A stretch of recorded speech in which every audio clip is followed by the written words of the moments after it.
со одредени сугестии ние можеме да дојдеме во ситуација кога би ги така кажано искористиле постите да стекнеме одредени здрави навики, па дури и да намалиме одредена количина на поготово на масни наслаги, па и на тежина индиректно. Заради тоа што во суштина ние во текот на постот ја избегнуваме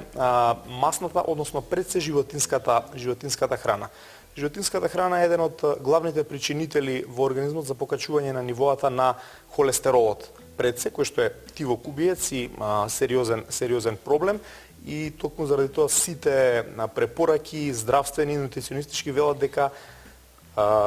масното месо треба да се избегнува, јајцата да бидат во контрола, значи и масно сирење и така натака треба да се држи во намалени количини, заради тоа што тоа се некои фактори кои што предизвикуваат зголемување на нивоата на холестерол, кој што е ризик фактор за голем број на кардиоваскуларни болести. Меѓутоа, од друга страна, значи доколку правилно постиме, ќе дојдеме во ситуација да со таа една навика да јадеме прво варена храна, што е многу корисно. Таа сугестија да се пости на вода не насочува на тоа дека или ќе јадеме варена храна, или ќе јадеме сирова храна.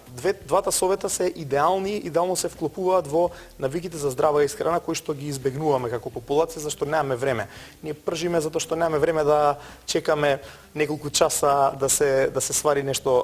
квалитетно, или јадеме преработена храна зашто немаме време сега, не знам, да чистиме овошје, да припремаме зеленчук и така натака.